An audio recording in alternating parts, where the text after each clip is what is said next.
Hi friends, எல்லாரும் எப்படி இருக்கீங்க? இன்னைக்கு நம்ம வீடியோவில் என்ன பார்க்க போறோம்னா, உங்களோட கூகுள் அக்கௌண்ட் ஸ்டோரேஜ் வந்து ஃபுல் ஆயிடுச்சு அப்படின்னா அதை எப்படி சால்வ் பண்ணலாம் அப்படிங்கிறத இந்த வீடியோவில் பார்க்க போறோம். மோஸ்ட்டாக நம்ம எல்லாருமே வாட்ஸ்அப் அக்கௌண்ட்டில் சேட் பேக்கப்காக மெயில் ஐடி ஆட் பண்ணி வச்சிருப்போம். அதில் ஆட்டோமேட்டிக் பேக்கப் அப்படிங்கிற மாதிரி கொடுத்துட்டு டெய்லி இல்லைனா மந்த்லி வீக்லி இந்த மாதிரி ஏதாவது ஆப்ஷன் கொடுத்து வச்சிருப்போம். இதனாலேயே வாட்ஸ்அப்பில் audio, image, video, chat conversation எல்லாமே வந்து கூகுள் டிரைவ்ல ஆட்டோமேட்டிக்காக ஸ்டோர் ஆயிட்டு இருக்கும். இதனாலேயே நம்மளுக்கு ஸ்டோரேஜ் இஷ்யூ வந்து அதிகமாகிறதுக்கு வந்து சான்சஸ் இருக்கு. இது எப்படி நம்ம சால்வ் பண்ணலாம் அப்படிங்கிறத இந்த வீடியோவில் பார்க்கலாம். இதை சால்வ் பண்ணுறதுக்கு ரெண்டு ஆப்ஷன் இருக்கு. ஆப்ஷன் ஒன் வந்து இந்த வீடியோவில் சொல்றேன். ஆப்ஷன் டூ வந்து நான் நெக்ஸ்ட் வீடியோ கிளிக் பண்ணி பாருங்க. ஸ்டெப் ஒன் என்ன அப்படின்னா, வாட்ஸ்அப் ஓப்பன் பண்ணிக்கோங்க. வாட்ஸ்அப் ஓப்பன் பண்ணிட்டு செட்டிங்ஸ் போயிட்டு பேக்கப் செட்டிங்ஸ் கொடுங்க. தென் பேக்கப் செட்டிங்ஸ்க்கு அப்புறம் மேனேஜ் கூகுள் ஸ்டோரேஜ் கிளிக் பண்ணீங்க அப்படின்னா உங்களோட வாட்ஸ்அப்ல இருக்க எக்ஸிஸ்டிங் அக்கௌண்ட் ஷோ ஆகும் ஸ்க்ரீன்ல தெரியுற மாதிரி. அதில் வந்து நீங்க ஆட் நியூ அக்கௌண்ட் அப்படின்னு கொடுத்துட்டு ஓகே கொடுத்துக்கோங்க. ஓகே கொடுத்தீங்க அப்படின்னா இப்போ கூகுள் குரோம்ல வந்து உங்களோட அந்த புது அக்கௌண்ட்டோட லாகின் டீடைல்ஸ் கேட்கும். அந்த லாகின் டீடைல்ஸ் ஆட் பண்ணிக்கோங்க. லாகின் டீடைல்ஸ் ஆட் பண்ணதுமே உங்களோட மொபைலில் வாட்ஸ்அப்பில் பார்த்தீங்க அப்படின்னா அந்த கூகுள் அக்கௌண்ட்டில் வந்து புதுசாக ஆட் பண்ண மெயில் ஐடியும் ஆட் ஆயிருக்கும்.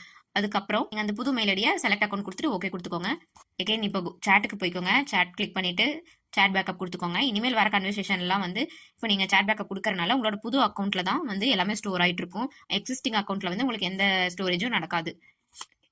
நெக்ஸ்ட் ஸ்டெப் என்னன்னா, கூகுள் டிரைவ்ல இருக்க வாட்ஸ்அப் பேக்கப்பை எப்படி கிளியர் பண்ணலாம் அப்படிங்கிறத வந்து நம்ம பார்க்கலாம். கூகுள் டிரைவ் ஓப்பன் பண்ணிக்கோங்க. பேக்கப் கிளிக் பண்ணிட்டு செலக்ட் பேக்கப் சேட் அப்படின்ட்டு கிளிக் பண்ணீங்க அப்படின்னா உங்களுக்கு வந்து உங்க மொபைலோட நேம்ல பேக்கப் அப்படின்ட்டு காமிக்கும். உங்களுக்கு அந்த எக்ஸிஸ்டிங்கா இருக்க பேக்கப்பை வந்து ஏதாவது நீங்க மொபைல்லையோ இல்ல சிஸ்டம்லயோ ஏதாவதுல நீங்க பேக்கப் எடுத்து வச்சுக்கலாம். அதுக்கப்புறம் வந்து ஒன்ஸ் பேக்கப் எடுத்து முடிச்சதுமே கூகுள் டிரைவ்ல இருக்க பேக்கப்பை டெலிட் பேக்கப் கொடுத்தீங்க அப்படின்னா உங்களோட வாட்ஸ்அப் பேக்கப் எல்லாமே டெலிட் ஆயிரும்.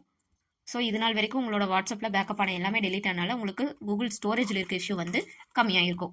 இன்னும் உங்களுக்கு அதிகமான கூகுள் ஸ்டோரேஜ் உங்களுக்கு கிடைக்கும். இந்த மாதிரி யூஸ்ஃபுல் இன்ஃபர்மேஷன் எல்லாம் தெரிஞ்சுக்கணும்னா did you know facts YouTube சேனலை ஃபாலோ பண்ணிக்கோங்க. தேங்க்ஸ் ஃபார் வாட்சிங்.